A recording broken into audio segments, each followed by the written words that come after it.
Campos. Joaquim Pinto de Campos nasceu numa fazenda que pertencia a Aniceto Nunes, porque a irmã de Aniceto Nunes era a madrasta da mãe de Pinto de Campos. Qual é a história de Pinto de Campos com Dante Alighieri? Dante Alighieri. Joaquim Pinto de Campos, ele foi um fenômeno. Inclusive o próprio Machado de Assis fez um artigo sobre Pinto de Campos no jornal É o País, no ano de 1875, onde no final ele diz que Joaquim Pinto de Campos deixou para o Brasil uma obra ouro de lei. O próprio Joaquim Machado de Assis se refere à obra Jerusalém de Pinto de Campos, que, diga-se de passagem, é uma obra fantástica. É um absurdo aquela obra. E onde é que se encontra essa obra? É difícil, né? É raro de se encontrar porque ela não foi reeditada, mas eu tenho 2 exemplares. Aliás, eu tinha 3, dei um. Um outro me furtaram, que até hoje eu não consegui achar isso. Ou eu perdi, não sei o que foi que aconteceu com aquela obra. Sumiu. E sumiu de dentro do meu carro, alguém pegou. Eu estava com ela, tinha ido na Biblioteca da Católica. Jerusalém de Pinto de Campos. A obra é um deleite. O cara era de uma eloquência fora do comum. Ele era professor de eloquência, ele foi professor até da Princesa Isabel, foi capelão da Capela Imperial, membro da Academia de Ciências e Letras, da Academia de Ciências de Lisboa, foi membro de academias na França, foi membro da Academia de Ciências de Roma. Nossa, cabra. De Roma. Saiu ali do sertão, mas ganhou o mundo. Foi protonotário foi protonotário de 2 papas, né?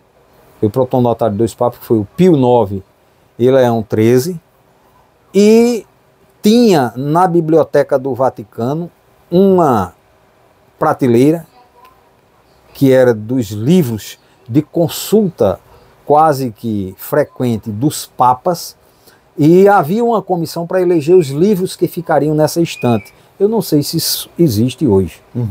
Mas isso está narrado na época no jornal Comércio de Portugal, mais ou menos no ano de 1886, assim, um ano antes dele falecer, e que um dos livros eleitos do Brasil só foi um, para ficar nessa estante que fica na sala principal do Papa, ou na alcova do Papa, lá no quarto do Papa, não sei.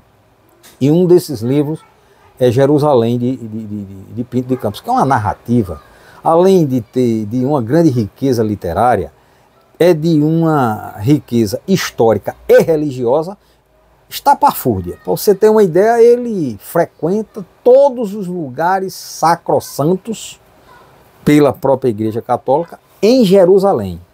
Passa pela cidade de Jaffa, aquela região que hoje é Tel Aviv, certo? Então o livro dele é um documento extraordinário. Tanto é que minha filha, quando foi para Israel, ela levou esse livro. Eu disse, leve esse livro que isso vai lhe ajudar. Você vai se localizar nos locais históricos. É um livro de 1874 e o livro foi visto lá pelo pessoal da alfândega, da Polícia Federal de lá de Israel. Ela estava meio encrencada lá por causa do documento e tudo. Quando viram o livro, ficaram encantados. É do meu pai, que é um pesquisador, e esse padre aqui é ascendente nosso, tal. Só você que terminou, por conta disso, ajudou muito a resolver o imbróglio dela lá no aeroporto. Bem, então Pinto de Campos nasceu na Fazenda Conceição no dia 19 de abril de 1819, dia 19 de abril de 1819, na Fazenda Conceição, que pertencia a Manuel Nunes, pai de Aniceto. Aniceto herdou a fazenda, houve uma repartição, a fazenda ficou com Bibiana Nunes, a irmã de Aniceto, que era a única irmã legítima que ele tinha, e ela casou com o cunhado de Aniceto, ou seja, com o irmão da esposa de Aniceto, que é minha pentaneto, minha pentavó. Portanto, o esposo de Bibiana era meu pentatio avô, que era o pai da mãe de Pinto de Campos. Então, eu tenho uma ligação parentesca com Pinto de Campos por parte do avô dele, do pai de Firmiana Barbosa de Aragão, porque Felipe de Aragão Osório casou com Bibiana Nunes, e Felipe de Aragão Osório era irmão de Antônia Lourenço de Aragão, esposa de Aniceto, o Capitão Mor, que é o meu pentavô. Então, por ele ter nascido nessa fazenda, e o mais interessante, as pessoas que ainda hoje estão nessa fazenda são descendentes de Pinto de Campos. Quem é hoje o proprietário dessa fazenda é um sobrinho bisneto de Pinto de Campos, Oscar Campos, que temos uma ligação muito forte ainda com a minha família e a família de Oscar de Campos. É uma fazenda centenária, mais do que centenária. É centenária, é uma fazenda produtiva, muito boa. Tem uma barragem imensa, terra bastante fértil, uma criação de caprinocultura. Fica na região de Serra Talhada? Fica vizinho, colado com o sítio dos Nunes. Você vai para Serra Talhada, você passa no distrito de Sítio dos Nunes, aí tem uma serra do outro lado da serra, a Fazenda Conceição, que era uma espécie de cercanias da Fazenda Sítio, que hoje é Sítio dos Nunes. Sítio dos Nunes. Sítio dos Nunes era a maior fazenda de Aniceto. A Fazenda Sítio, até então não era Sítio dos Nunes, passou a ser Sítio dos Nunes mais ou menos na década de 20 do século XX. Quando o padre Dário Nunes faleceu e houve a divisão. Por sinal, eu consegui recentemente um inventário extraordinário, tem dados importantes demais no inventário dele.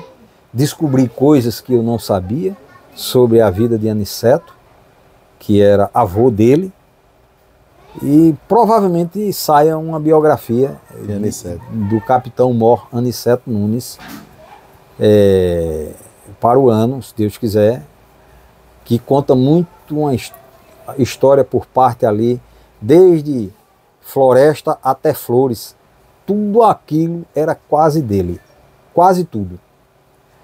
Eu tive fazendo as contas, dá mais de 100 quilômetros quadrados de terra. E eu fico me perguntando, para que tanta terra? Tanta terra, porque naquela época, ter terra era sinônimo de poder. Era sinônimo nobiliárquico. Era sinônimo de poder mesmo. Então, quanto mais terra você tinha, mais probabilidade de sucesso econômico, social e político você teria. Embora a família de Aniceto todinha foi uma família próspera, mas poucos se meteram em política e em polícia, no regime militar. Eram mais votados à economia mesmo, a fazenda, que era na época a grande economia, era a economia rural, era a produção rural. Questão de couro.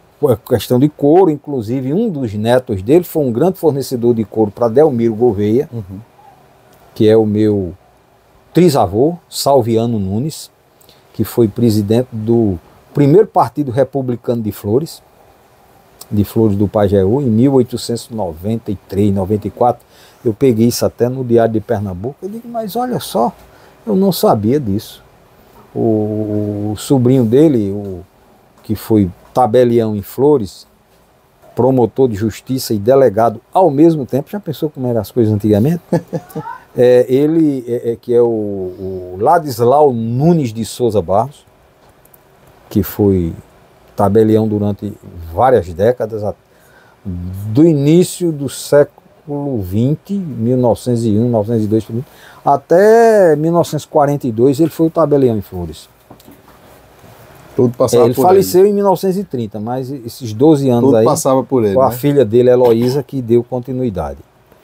Agora a questão de Campos e Dante Alighieri, faltou amarrar isso aí. Sim, rapaz.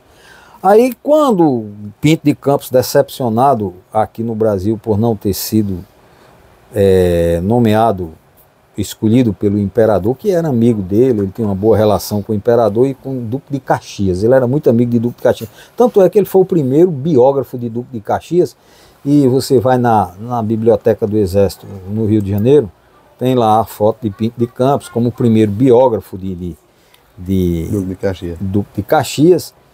E ele, decepcionado com isso, decretou-se em autoexílio.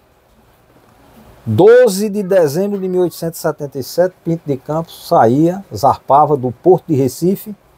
Ele tinha vindo do Rio de Janeiro, foi lá se despedir, chegou aqui, pegou como diz no interior, os picuais dele, botou dentro de um vapor daqueles, né, um brig, né, chamava. Brig. E seguiu para Lisboa. Ele se autoexilou.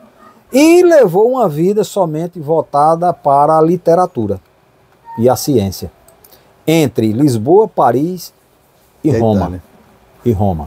Viveu bons tempos em Roma, fez amizades com gente grande, César e Cantu, aquele grande historiador que escreveu a História Universal, foi um dos pioneiros da História Universal, um codificador, um consolidador da História Universal. Por sinal, eu tenho a coleção dele, eu não me lembro nem quantos livros são, parece que são 32. 32 livros, a História Universal. César e Cantu, ele tinha uma boa amizade. Alexandre Herculano, Camilo Castelo Branco. Então ele pegou a nata de Portugal. Assim. Ramalho Ortigão. Todo era amigo de Pinto. De vez em quando estava na sede do Le Figaro, em Paris, que era o New York Times da época, da Cidade Luz. O grande jornal do mundo na época era As posições religiosas dele eram conservadoras demais. Era mais muito conservadora. Ele era um homem que defendia a unhas e dentes, inclusive foi presidente da Comissão de Assuntos Eclesiásticos por 4 vezes, na Câmara dos Deputados no Rio de Janeiro. Foi, inclusive, o relator da Lei do Ventre Livre, que se não fosse Pinto de Campos, talvez a Lei do Ventre Livre com certeza não teria sido aprovada. Ele recebeu moção de aplausos e parabéns especial do Visconde do Rio Branco, que era o presidente do Conselho de Ministros. Ele fez a defesa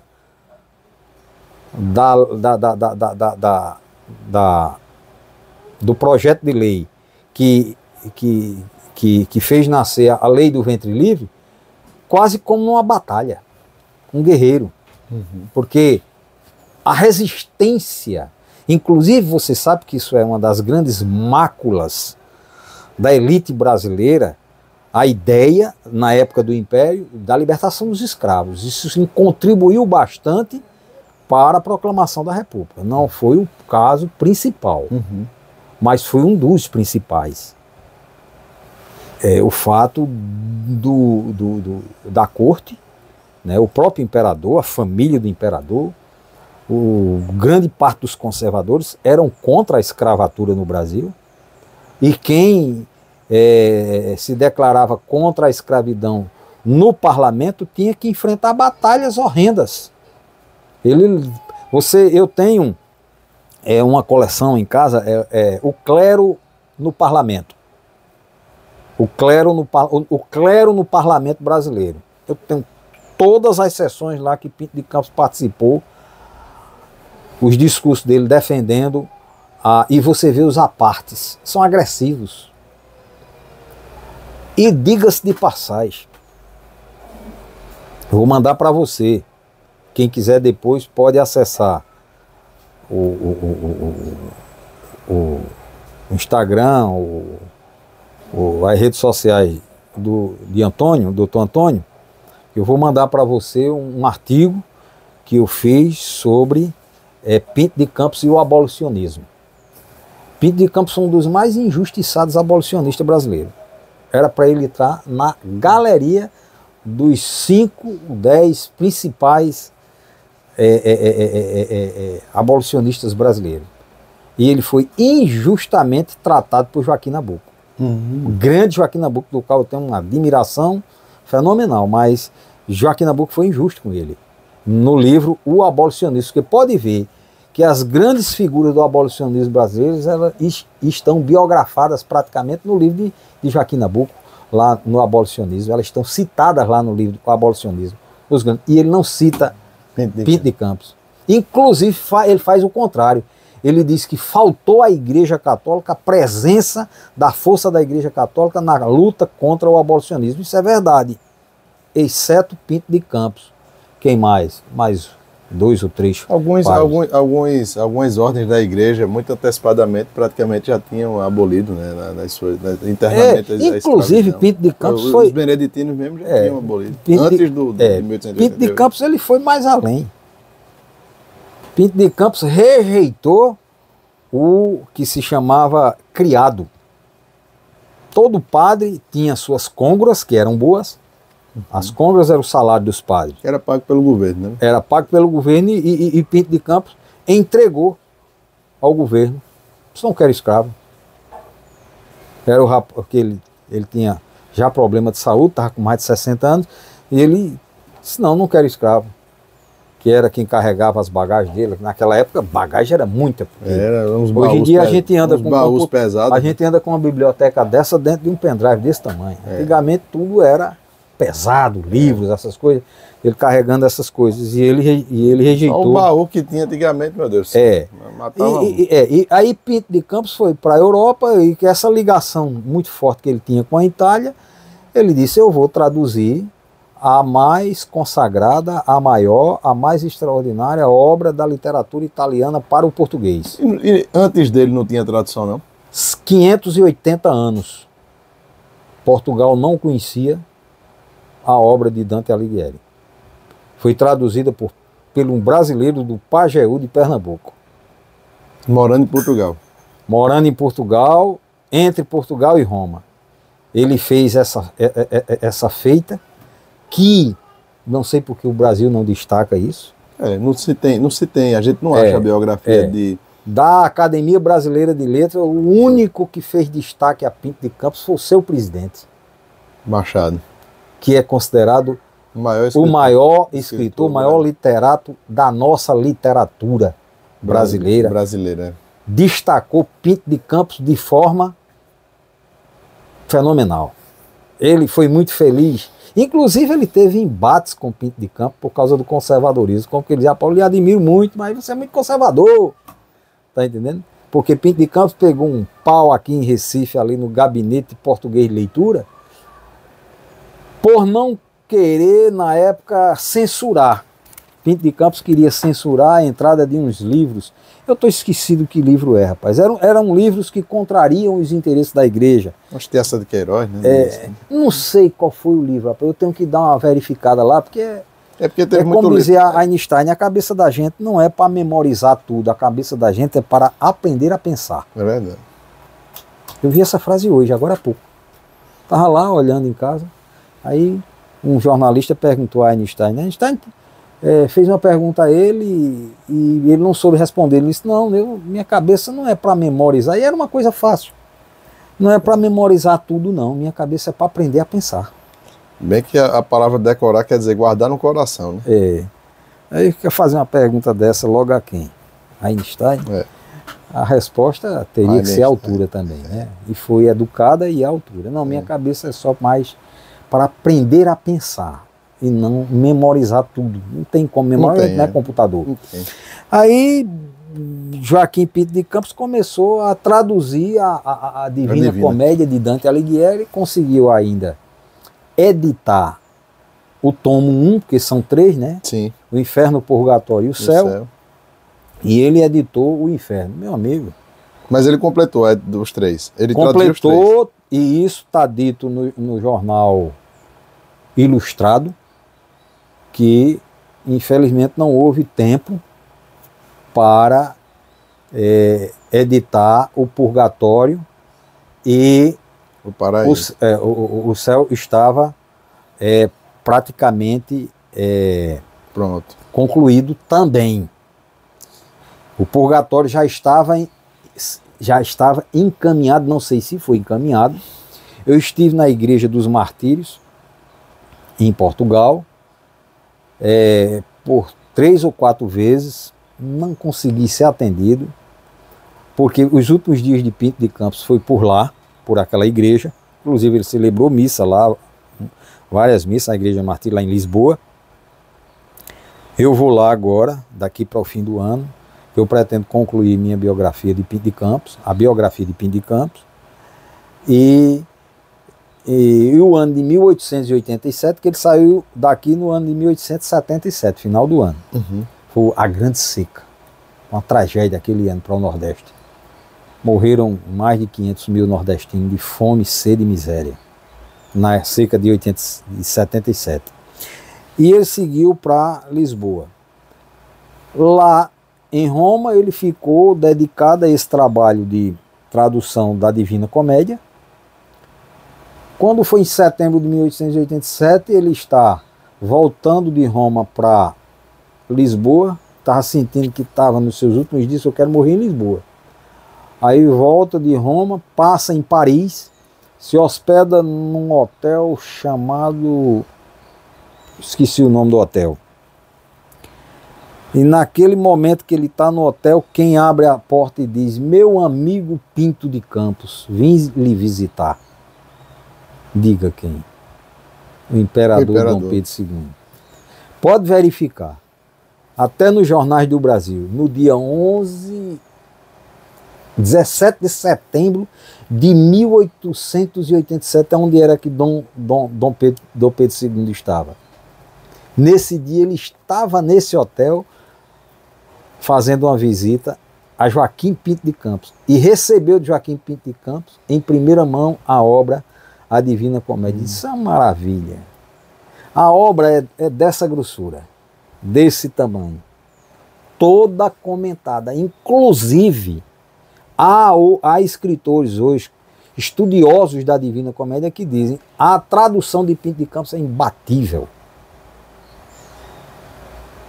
Poliglota naquela época, falava 5 idiomas.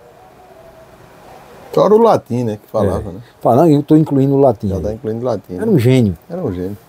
Certo? E foi injustiçado demais. Se você tem uma ideia, teve um livro agora que foi... Era um homem civilizado, né? Altamente. Foi feito um livro agora pela CEP, Escritores Pernambucanos do século XIX. Eu comprei.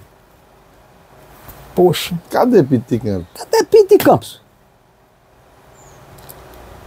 É ir para Paris e não ver a Torre Eiffel.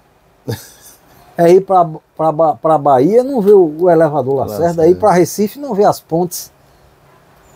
É ir para Rio de Janeiro e não ver o Corcovado. Como é que pode... A obra mais luxuosa do século XX foi Jerusalém. Era a única obra no Brasil que tinha clicheria feita em Paris. Clicheria feita em Paris. A encadernação era ouro de lei, como dizia Machado de Assis. A obra com 400 e tantas páginas. Bem impressa com o melhor papel da época. Esse camarada recebeu elogios do grande Machado de Assis. Me vem uma escritora, eu esqueci até quem é. Esse livro ele tem na CEP. Escritores pernambucanos do século XIX. Não tem Pinto de Campos. Eu disse, aí acabou. O livro aí já pode... digo, já não basta o que Joaquim Nabuco fez?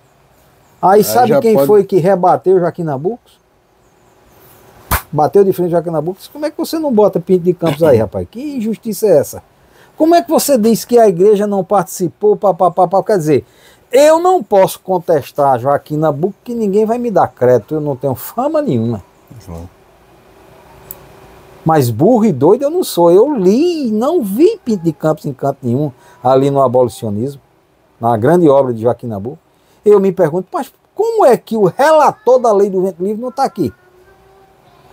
Hein, seu Joaquim Pinto de Campos, seu Joaquim Nabuco? Como é que pode que essa preterição a Joaquim Pinto de Campos, por quê?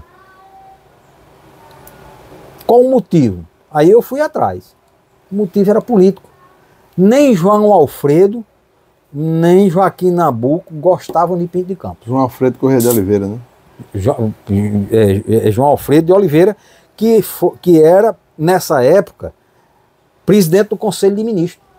Foi ele que assinou, foi um dos últimos. Foi ele que assinou a lei, né? Quem? O João Alfredo? Não, quem assinou a lei foi o Visconde do Rio Branco. Visconde, que era o pai do Barão do Rio Branco. Pai do Barão. naquela nota de lá vai Barão, que Vai tinha Barão. de mil cruzeiros, era 1000 cruzeiros, Os cruzeiros, né? entendeu? E que ele tinha aquela barba E branca, sair daqui parecendo com a de Stendhal, aquele negócio assim, né? aquele escritor inglês, aquele cientista inglês, esqueci o nome dele, que tinha aquela barba que vinha aqui, formava um cacho aqui assim, bem grande, era o o Visconde do Rio Branco, que inclusive era muito amigo de Pinto de Campos, inclusive ele pediu a Pinto de Campos para Pinto de Campos tomar frente, olha, defenda o projeto, porque senão o nosso ministério vai cair. E sai manchete no jornal no outro dia. Pinto de Campos salva o ministério de uma queda. E caiu o ministério. Aí com a aprovação da lei do ventre livre, meu amigo, foi festa no Rio de Janeiro. Uhum. Os conservadores que estavam de lado do projeto botaram Pinto de Campos no Vai em altar. cima, né? Tá entendendo? Aí me vem a obra O Abolicionismo, uma obra tão extraordinária, tão bacana. E pretere o rapaz por motivos políticos. Isso é, infelizmente, coisa do Brasil. Pequenez, né? Entendeu? Aí Oliveira Lima, que é considerado um dos maiores pernambucanos de todos os tempos, foi e confrontou o amigo Joaquim Nabuco. Disse: Joaquim, eu discordo de você. Inclusive, o Oliveira Lima era embaixador do Brasil em Lisboa. E ele coloca lá: vocês não sabem o prestígio que esse homem tem aqui na Europa. Está lá no artigo dele. Pego da minha pena para fazer uma defesa. E ao meu amigo Joaquim Nabuco dizer a ele que ele está enganado. Os brasileiros pouco sabem do prestígio de Joaquim Pinto de Campos nos meios científicos e literários aqui da Europa. E pretere o nome dele.